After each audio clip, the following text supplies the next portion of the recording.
Well, greetings, folks. Apostle Lewis here, and another episode of Walking in the Spirit. So, what I try to do in these, videos is to give you practical things to think about, and I want to just talk about some of the obstacles that we can have in walking in the Spirit. Oh, Coke Zero, doesn't that sound good? I know I'm not sponsored by them, by the way. But just have a little chat about it, and things that can keep me or keep you, and things that, and by the way, all the things I'm teaching you, I've learned through, my failures and successes. It's not just doctrine to me. I've walked this out. I've tried to, I found what has worked, what doesn't. Sometimes we go by faith, and by the way we should. The new covenant is a kingdom of faith, but we're also supposed to have experiences. We're supposed to have wisdom. We're supposed to, actually do stuff. In other words, I just don't want to say I'm holy. I want to actually be holy. You know what I mean? I just don't want to go, well, I'm holy by faith. I actually want to walk in God's holiness, which is His presence. So let's just talk about some of the things that keep us. The Bible tells us to guard our hearts, for out of it flow the issues of life. And this is something, by the way, that you can have a lot of trauma in. Okay, so your life, it's a Proverbs 4:23. Keep your heart with all diligence, for out of it spring the issues of life. And you're going to have issues in life. That's just the way it's going to be. You're going to have problems. You're going to have. I love what it says here in the concordance, though, about this word. It actually is talking about exit, only in the plural, exit, or deliverance. How about that? Like, out of it is your deliverance. Like, if you guard your heart, you can get out of stuff. You can get delivered from some stuff. And I think a lot of people don't guard their hearts. So let me say, this. Let me try to say it this way, if I can. That you and I have, the eye gate, the ear gate. We have these gateways to the soul. This is one of the reasons why when I prophesy, a lot of times I'll close my eyes. And the reason I'll do that is because I can look into someone's eyes and tell if I'm on or if I'm off, and I don't want to look and try to get a read on them. Okay, now let's just talk about some things. If the Bible tells me to guard my heart with all diligence, then how do I guard my heart? Because there's got to be a practical application of that. Well, some of those things are guarding my ears and guarding my eyes. Today, I have an addiction, as I love looking at dachshunds. I love dachshunds, by the way. If you want to know, around our house, we have a little dachshund. Her name is Faith.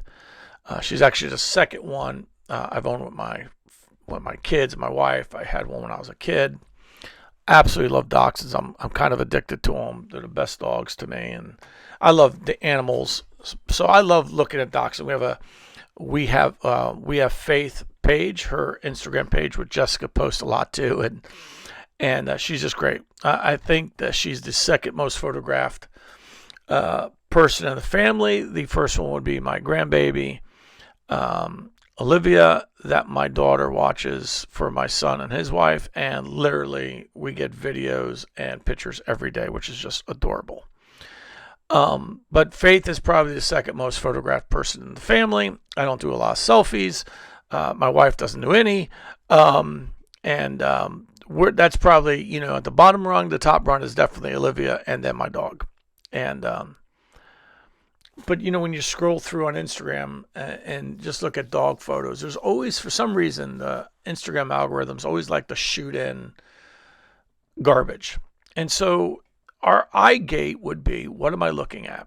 When me and Kathy watch and stream, we'll stream movies or something, you know, I don't even follow them into the bedroom, that we fast forward it. Like, you know, that's just the way it is. We go, well, we missed that part, but we don't need to watch that part.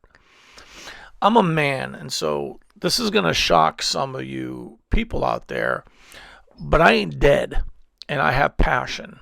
And so the moment that I act like I do not have that passion is deception to me, because I do have passion. I want to be with my wife. I love my wife.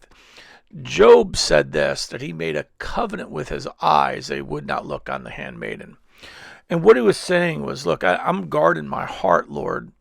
And that's how we get. Now, they didn't have the same terminology in the old as we do necessarily in the new. But let's put it this way. If I'm going to guard my heart with all diligence, Jesus says it's not what we eat or drink that defiles a man, but what comes out of the heart.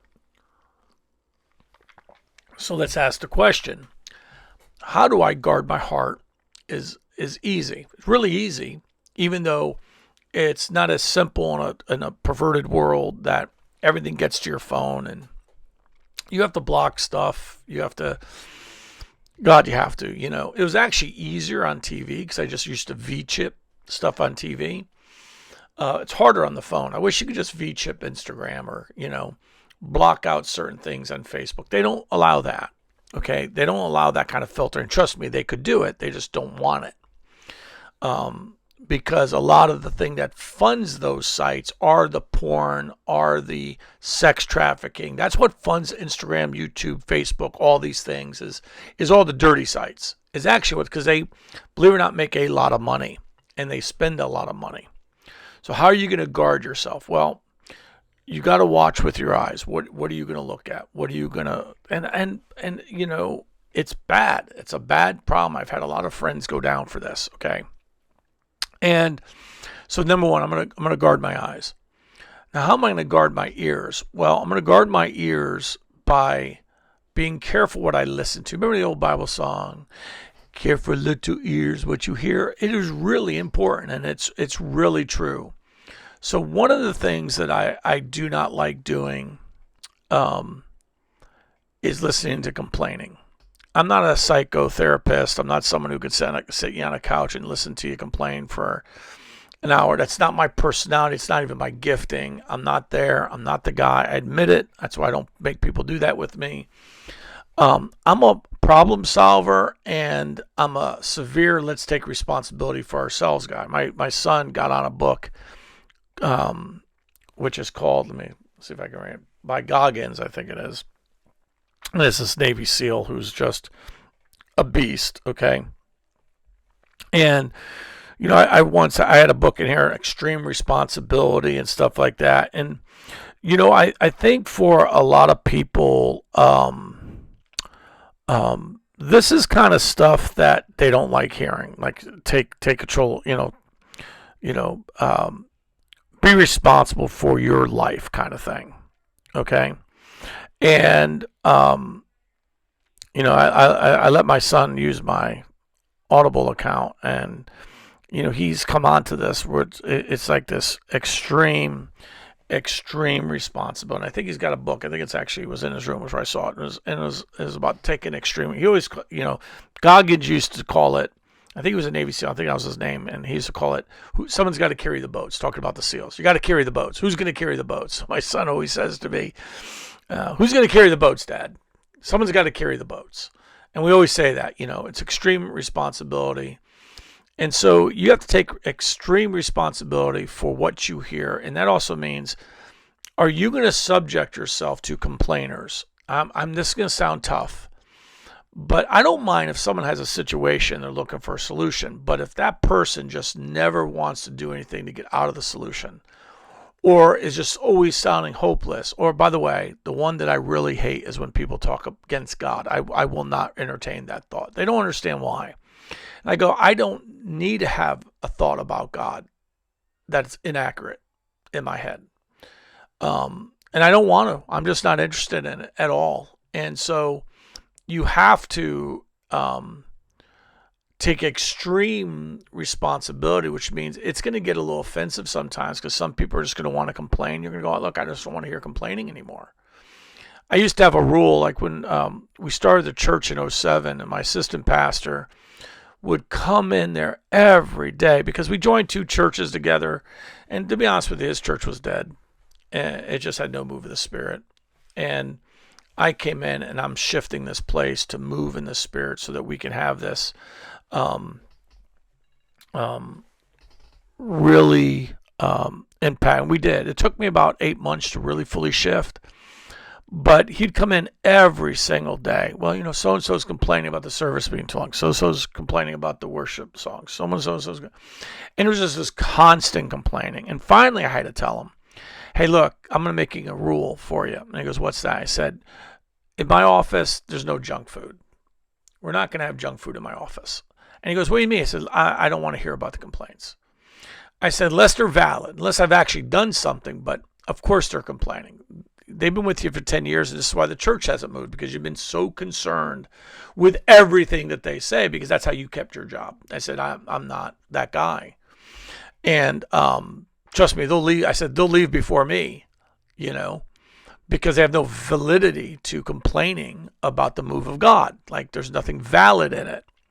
I mean, I would hear complaints. I heard this lyric complaint because I was wearing jeans, a nice dress shirt, and dress shoes, and not wearing a suit. And I listened to this minister complain to me about that. I said, and he had this suit on, it was probably like $150. I said, you know what? I said, my jeans are $175. My dress shirt right there that I'm wearing is $100, and my shoes are over $100. I got more money on me than you got. And I said, I don't wear the suit because you're just unrelatable. Now, I don't dress. I'm not a good graphic tee guy, so I never preach with a graphic tee. I know some of my favorite people in the world do it. Banning does it. Chris Valentin does it. I don't own graphic tees. Okay, I did when I was young. I don't own them anymore. Because I just don't. I like wearing nice shirts, and stuff like that. And I'm not your graphic tee. Now, I'm not saying there's anything wrong with that. I'm just saying I'm not. That's just not me. I'm who I am. And I'm not a guy who, even though I don't mind putting on a suit once in a while, I'm not a guy who wants to wear a suit on Sunday. Because I did that ushering. But I want to be able to move around. And if I want to lay on the ground, I want to lay on the ground. If I want to, kneel, I want to kneel. And I don't want to do it in a $500 suit. And with it's just, I feel a little more constricted on that. Whatever. But this was like stupid complaints. And I said, what's so amazing is that you're more concerned with whether or not I have a tie on. And by the way, this gentleman also told me that I could not preach except for standing behind the podium because that was holy ground. And if you moved around, then you weren't on holy ground anymore. And I was like, oh my God, this is so religious. And I just told my sister, I don't want to meet with him again. He had nothing good to say. Like, I met him out of honor for my assistant pastor, but I don't have time for that kind of religious spirits. You have to determine what you're willing to listen to. Otherwise, you're going to listen to everybody, and you cannot listen to everybody. I don't mind listening to my critics if they have something constructive to say, but people are just angry, bitter, miserable. What makes you think I have to do that? Look, Jesus didn't listen to everybody. Jesus didn't sit around and have a group session about how we should move forward. Jesus didn't do that. Matter of fact, Jesus had less community thought and everything than most leaders today. Okay, Jesus was not subject to his disciples and what they wanted to do. It was not in the culture. It certainly wasn't in the priesthood culture or in the rabbinical culture of the day. He didn't sit there and go, hey guys, how do you feel today? I want you to know you're wonderful. And he didn't do any of the stuff that we kind of learned today. Okay, Jesus, now you go, well, he was Jesus. He was. And so we give him a little bit, but they didn't know. They didn't know in the beginning. So I want you to understand that you're going to have to guard your heart. How do you do that? Your eye gate, your ear gate. You have to do that. You have to sit there and make this determination. I'm going to walk in the Spirit. If I'm going to walk in the Spirit, what interrupts that walk in the Spirit? My eye gate, my ear gate. Well, what in my eye gate? Well, those things that are not of God, those things that are not uplifting, those things that are not pure, not holy. Paul gave us a list, and and gave us, and so it is this discipline. But if you want to get the presence, if you want to walk with the presence, then you have to start out in discipline.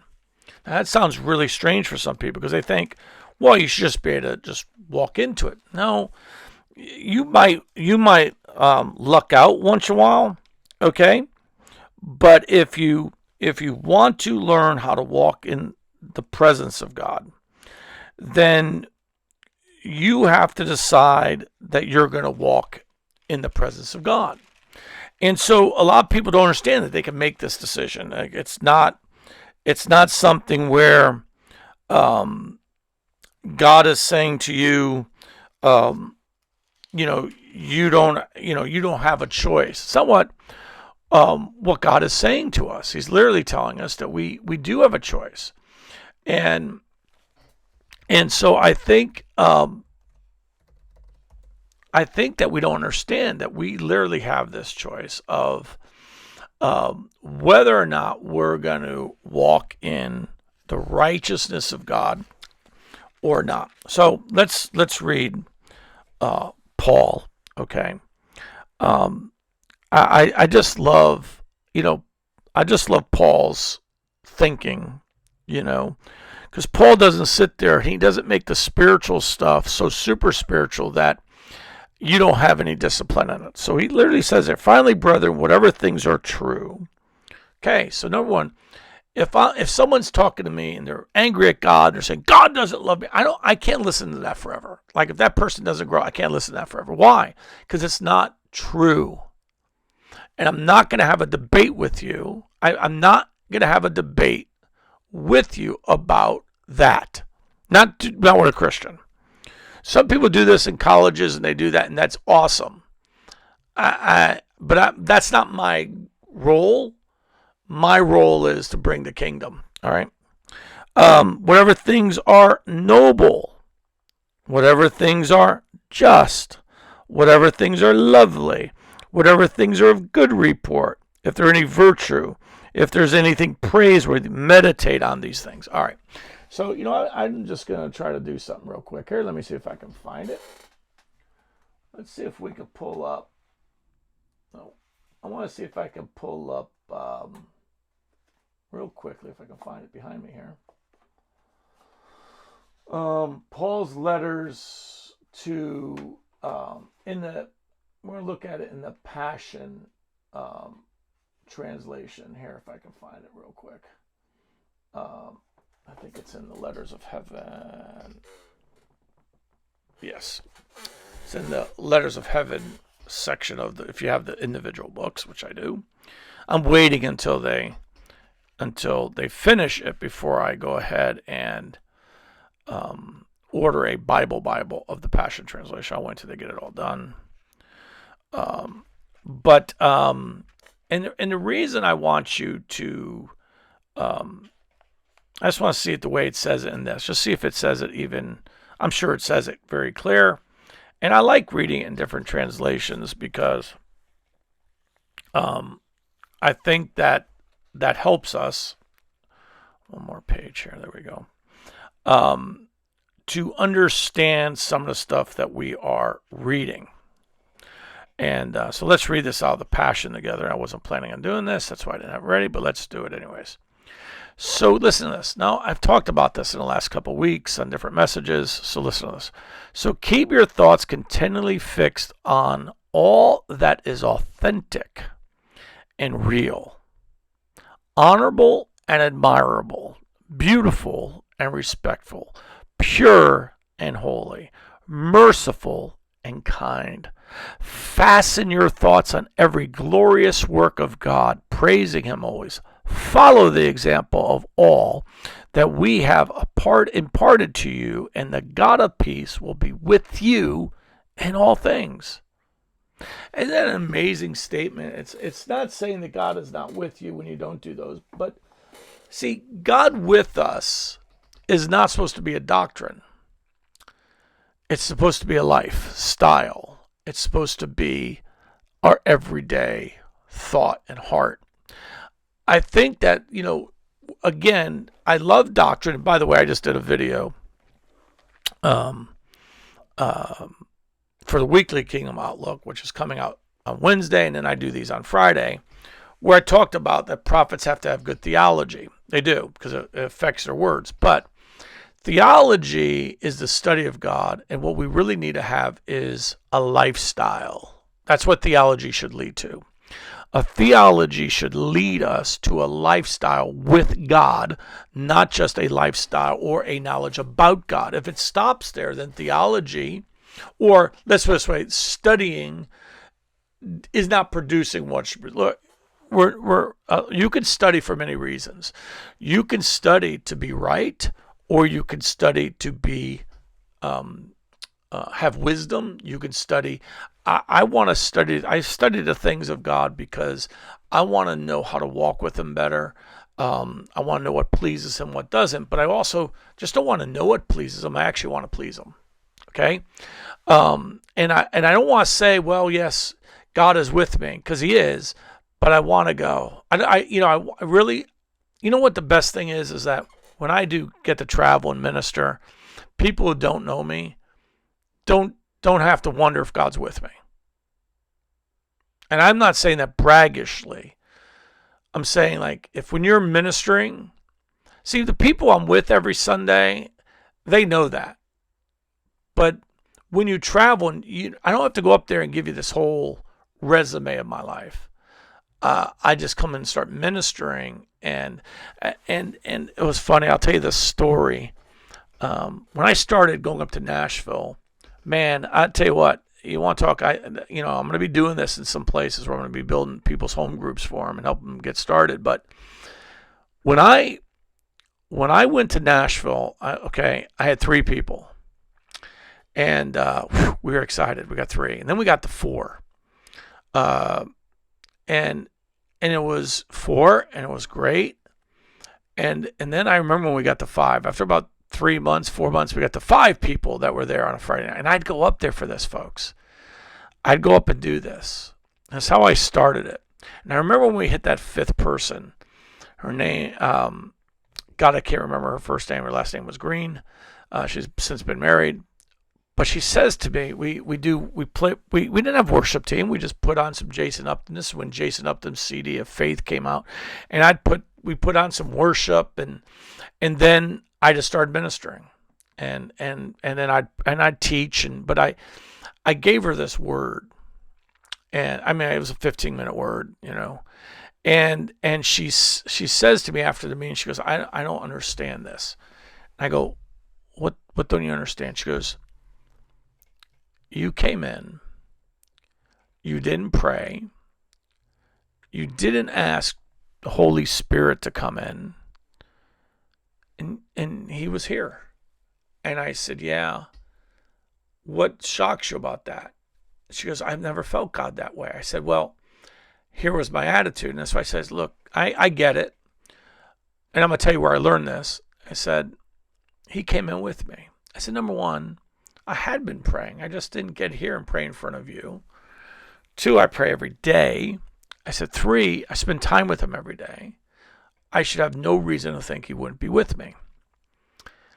And I learned this from Reinhard Bonnke. And Reinhard Bonnke said this. If I could do it in my best Reinhard Bonnke voice. He said, it always surprises me that the people who He said He would never leave nor forsake have to ask Him to come when they gather together. And I thought about that. It's 1998. It was 98, I think.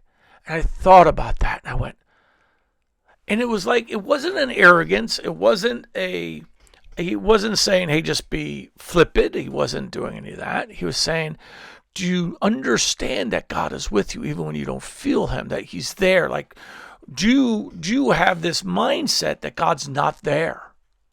And that he only comes when you ask him, or do you realize he does walk with you?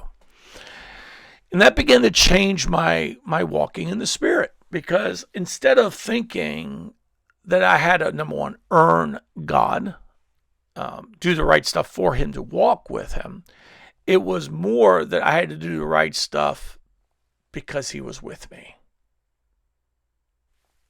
Okay? That I wanted to enjoy him. I wanted to learn how to walk in the Spirit. I wanted to learn how to walk with him. And you know, when I tell the people, like, you know, like, I know the traps of my life, and I think that it's really important for us to realize that walking with him should be very easy, but like it said in the Passion Translation, keep our thoughts fixed on God. It's not easy to do it. You know, you have a job, and in your job, you got stuff to do, and you're taking phone calls. For me, I was doing air traffic control. You don't really want my thoughts in the glory while I'm separating planes. And God understood that. Now, God's not going, hey, Lou, you know, you're thinking about those two planes going together, but you're not thinking about me. Like, you know, why did those planes collide? Well, I was just thinking about the glory. You know, that wouldn't be a good testimony. So that's not what God's talking about. You know, he's talking about, the Bible's trying to teach us that, yes, you have things to do, but as soon as you can get, so you're on that phone call, you're showing that presentation. As soon as you can, when you're done, get your face, get your mind, get your thoughts back on God. I understand, like, I don't want a surgeon operating on my brain thinking about God or thinking about, I want him focused on what he's doing, right? I want him there. But when you're done and all that, then in the stress of the day, get your thoughts back on him. Get them right back on him as quick as you can, because that's going to matter a lot. The way we think matters. The way we process matters. The thoughts of our history, the thoughts of in our journey matter and determine the destination. So if I mean, I've got to, you know, I'm always trying to, like, September's coming, and September is the month that I really evaluate how I feel I'm doing. Now, I don't evaluate myself like, does God love me or not? I go, what do I need to work on for next year? Because every year seems to have challenges, right? Every year seems to have issues. Last year I had 9, people I knew passed away. It's a very tough summer for me. And I was very sad by a lot of it. Okay. And I knew who they were. That wasn't the point. Just, I was going to miss some of my friends, and it was a tough summer. And yet I had to get my mind on God. I couldn't sit there and sit in the wallow of it, in the pool of the misery too long, because it would have sucked me out, would have sucked the life out of me. By the way, if you think ministers don't sometimes have the life sucked out of them, they do. Okay. They do. We do sometimes have to battle that. And I'm telling you, as a minister, and that we have to do this. Okay. We have to learn how to keep our minds fixed on God. You might not be able to do it immediately. You're in the problem while you're trying to solve the problem, or you're, dealing with the crisis. But as soon as you can, get your mind back on God, get your mind back on his promises, get your mind back on his covenant, get it right back on there. Don't spend too long away from it, because it's too long. Amen. Amen. Amen. Amen. Well, I love you.